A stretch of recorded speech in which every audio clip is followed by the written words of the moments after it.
సరిపల్లి ప్రాంతంలో గల ప్రభుత్వ పాఠశాలలో 78వ స్వాతంత్ర దినోత్సవ వేడుకలు ఘనంగా జరిగాయి.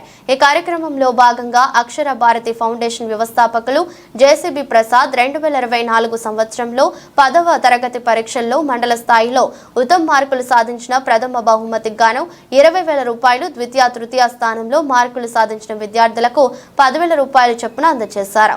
వీటితో పాటుగా సరిపల్లి ప్రభుత్వ పాఠశాలలో మొదటి స్థానంలో మార్కులు సాధించిన ముగ్గురు విద్యార్థులకు 10,000 రూపాయలు చొప్పున ఒక్కొక్కరికి అందజేయడంతో పాటు మిగతా 5 విద్యార్థులకు ఒక్కొక్కరికి 5,000 చొప్పున అందిస్తూ వారి తల్లిదండ్రులకు శాలువాలు కప్పి సత్కరించారు.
రామూర్తి గారికి మరి ఇక్కడికి రాకుండా మా తమ్ముడు ముత్యాల నాయుడు వాళ్ళ తమ్ముడు ఇక్కడికి వచ్చారు. మా దత్తరి సైజులో ఉన్నట్టున్నారు. దయచేసి ఆయన కూడా వేదికకి రావాల్సి కూర్చున్నానండి.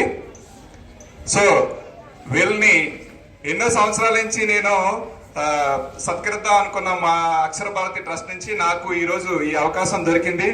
మరి అలాగే ఈ మన వీళ్ళకి అలాగే విద్యార్థులకి అందరికీ కూడా మరి 78వ స్వతంత్ర దినోత్సవ శుభాకాంక్షలు మరియు నా హృదయపూర్వక నమస్సుమాంజలు అని చెప్పేసి తెలియజేసుకుంటున్నాను.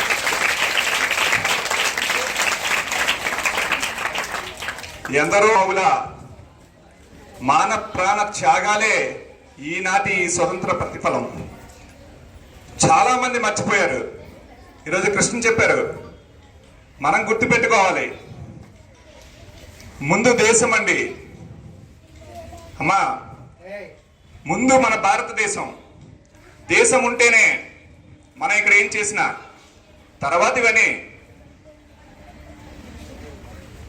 దేశంలో ఈరోజు డెమోక్రసీ నడుస్తుంది కాబట్టి మనం ఎంత స్వేచ్ఛగా, మనం ఎంత ప్రశాంతంగా మన ఇళ్లలోనూ మన స్కూళ్ళలోనూ మనం ఉన్నామంటే ఇవన్నీ కూడా ఆ రోజు ఎందరో మహానుభావుల త్యాగాల ఫలితాలు ఇవి. మనం ఈరోజు ఎంత హ్యాపీగా ఉన్నాం. సో దాన్ని ఏ రోజు కూడా మనం మర్చిపోకూడదు. చెప్పారు ఇందాక అన్ని విషయాలు కూడా చాలా క్లుప్తంగా చెప్పారు. మీరు అందరూ కూడా విన్నారా? అవన్నీ విన్నారా? మంచి మాత్రం మనల్ని ఇబ్బంది పెడుతుంటుంది. ఏదైనా చదవాలంటే రాత్రి 12 వరకు చదవాలి. అమ్మో చాలా ఇబ్బందిగా ఉంది అనిపిస్తుంది. హ్యాపీగా సినిమాకి వెళ్ళిపోమంటే నవ్వుకొని వెళ్ళిపోతాం హ్యాపీగా. ఈ రెండు విషయాల్ని నేను చాలా సార్లు మనం కలిసినటువంటి ప్రతిసారి కూడా చెప్తానన్నమాట. ఇప్పుడు మీరు ఎంత కష్టపడి చదివితే పెద్ద అయిన తర్వాత అంత హ్యాపీగా మీ లైఫ్ని, మీ తల్లిదండ్రుల లైఫ్ని, మీ కుటుంబ భవిష్యత్తుని మార్చేస్తారో ఈ విషయాన్ని మీరు ఎప్పుడు గుర్తుపెట్టుకోవాలి. మీరు ఎప్పుడైతే ఇది మర్చిపోయారో రేపు దీనివల్ల జరిగిన నష్టం వచ్చిన తర్వాత మీకు ఉండదు చూసారా బాధ, చాలా ఇబ్బందికరంగా ఉంటది. అందుకే ప్రతిసారి కూడా నాకు టైం అయినా పర్లేదు అని చెప్పి ఈ విషయం మాత్రం నేను ఎప్పుడు చెప్తుంటాను. సో మీరందరూ కూడా కష్టపడి మంచి భవిష్యత్తుని తీసుకురండి. మీ తల్లిదండ్రుల్ని మంచి స్థితిలో కూర్చోబెట్టండి, మీ కుటుంబాన్ని మంచి స్థితిలో కూర్చోబెట్టండి, మీరు మంచి స్థితిలో ఉండండి, గౌరవంగా ఉండండి, తల ఎత్తుకొని బ్రతికేలా ఉండండి అని చెప్పేసి నేను ఎప్పుడు మిమ్మల్ని ఉద్దేశించి నేను మాట్లాడతాను. దయచేసి నేను చాలా ట్రై చేశాను, శ్రీని తెలుసు. ఫస్ట్ నేను ఎలాగైనా డిఫెన్స్ సెలెక్ట్ అవ్వాలని చెప్పేసి నేను చాలా కష్టపడ్డాను అనమాట. కానీ నాకు అవకాశం రాలేదు. నాతో పాటు తన సెలక్షన్కి ఫస్ట్ రన్నింగ్ వచ్చినప్పుడు కూడా నాతో పాటు నేను ఒక 1 year 2 years రన్నింగ్ చేస్తుండగా తను నాతో జాయిన్ అయ్యాడు అనమాట. లక్కీగా తను సెకండ్ అటెంప్ట్లో సెలెక్ట్ అయిపోయాడు, నేను మాత్రం సెలెక్ట్ అవ్వలేదు. అయితే అలాగే వీళ్ళందరినీ ఈరోజు మీ ముందు తీసుకురావడానికి ఇంకో ఉద్దేశం ఉంది. అంటే మనం ప్రతి మంచిని చూసి మనం ఇన్స్పైర్ అవ్వాలి, అక్కడి నుంచి మనం అన్ని నేర్చుకోవాలి, మనం కూడా ఏదైనా సాధించాలి. ఇప్పుడు ఆయిషా ఉన్నారు అమ్మాయి, ఈరోజు అమ్మాయిని కూడా ఇన్వైట్ చేశాను. తను జేఎన్టీలో ఉన్నానండి, నేను వచ్చి మళ్ళీ ఇంకొకసారి నేను వచ్చినప్పుడు డెఫినెట్గా మీకు టీచర్స్ డే ఆ సందర్భంలో మీకు డెఫినెట్గా వస్తామండి అని చెప్పారు అనమాట.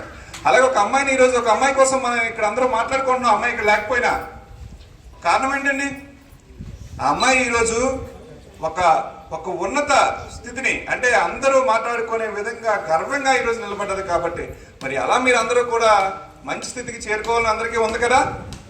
సో దానికోసం ఏం చెప్పాను నేను, కష్టపడాలి, కష్టపడి చదవాలి, మంచి అలవాట్లు నేర్చుకోవాలి, ఏది వదిలేయాలి ఏది నేర్చుకోవాలి.